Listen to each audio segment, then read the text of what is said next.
మాట్లాడదాం. మన నువ్వు ఏడికెళ్ళి వచ్చినవే? మేము మా అచ్చంపేట తాలూకమ్మ. మాది ఒకటి ఇయర్ ఉండే గత 17 సంవత్సరాల సంది కోర్టు కూడా ఏమని ఇచ్చింది ఆర్డరు. ఈ టీఆర్ఎస్ ప్రభుత్వంలో మాది ఎలాంటిది ఇవ్వలే.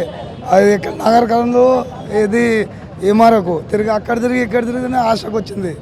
ఇప్పుడు ఈ ప్రజాభవనానికి వచ్చిన న్యాయం జరుగుతుందేమని మేడం. ఇంకో ఈ కాగితం కూడా లోపల పోయి కలిసిన మేడం. ఎప్పుడు వచ్చారు? పొద్దుగాల 6 గంటలకు వచ్చాను సార్. 6 గంటలకు వచ్చినాము.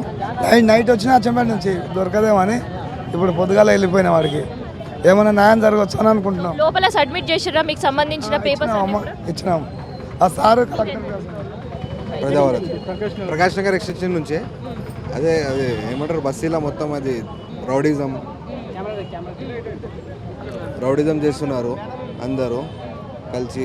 అది దానం నాగేందర్ గారు ఇంకా గాంజా అది కొట్టి మొత్తం పబ్లిక్కి సతాయిస్తున్నారు. మేము వర్క్ మీద పోతాం,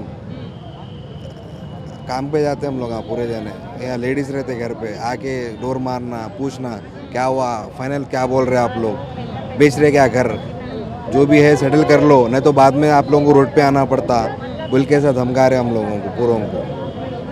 భూ కబ్జాలకు సంబంధించిన కేసు, పెన్షన్స్కి సంబంధించిన కేసు అండ్ డబుల్ బెడ్రూమ్లకు సంబంధించిన సమస్యలు, ఇట్లా వీటితోటే ప్రజావాణి గడప దొక్కే వాళ్ళ సంఖ్య అయితే ప్రతిసారి ప్రజావాణి ఏర్పాటు చేసిన ప్రతిసారి కూడా అదే ఉంది. సో ఇంకొంతమంది పబ్లిక్ తోటి కూడా మాట్లాడదాం. ఎక్కడికి వెళ్ళి వచ్చారమ్మా? డబుల్ బెడ్రూమ్ ఇల్లుకి ఏడికెళ్ళి వచ్చారు? మేము కాప్రాకి వెళ్ళి అయిపోయిందా? ఇచ్చేసిపోయింది. పొద్దుగాల ఎప్పుడు వచ్చారు? 7కి వచ్చారు. ఎంతసేపు పడుతుంది ఇక్కడ నుంచి లోపలికి చెక్కింగ్కి వెళ్ళడం, తర్వాత పేపర్స్ అన్ని సబ్మిట్ చేయడం? 1 అవర్ అంతే. సో ఇప్పటివరకు ఎన్ని జాగాలలో ఈ డబుల్ బెడ్రూమ్లకు సంబంధించి మీరు వినతి పత్రం పెట్టుకున్నారు? సెకండ్ ఇది. నా పేరు నాగమణి. నేను 6 సంవత్సరాల కిందనే అప్లై చేసుకున్న డబుల్ బెడ్రూమ్ రాలేదు. మళ్ళీ అదే ఫామ్ ఫిలప్ చేసి ఇప్పుడు కొత్తగా అప్లై చేసుకున్నాను. సో చూస్తున్నాం కదా, ఇంకొంతమందితో ఒకసారి మనం మాట్లాడదాం వాళ్ళ సమస్య గురించి. అండ్ దాంతోపాటు ప్రజావానికి వచ్చిన తర్వాత లోపల సిచ్యువేషన్ ఎట్లా ఉంది, ఎంతసేపట్లో ఇక్కడ ఫార్మ్స్ అడ్మిషన్ అనేది జరుగుతుంది అనేది కూడా చూస్తుంది. ఏం పేరు? నా పేరు గొల్ల మల్లేష్, కౌడుపల్ మండల్, మెదక్ జిల్లా. నాకు హ్యాండిక్యాప్ 4000 పింఛన్ వస్తుంది. 4 సంవత్సరాలకు నా రేషన్ కార్డులో పేరు లేదు.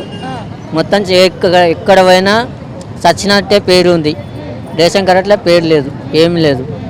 ఇక్కడ మంగళవారం శుక్రవారం సీఎం కలవాలని అవకాశం ఇచ్చారు కదా, వచ్చాను, దరఖాస్తు ఇచ్చాను. సీఎం లేడు, కలనీయలేరు.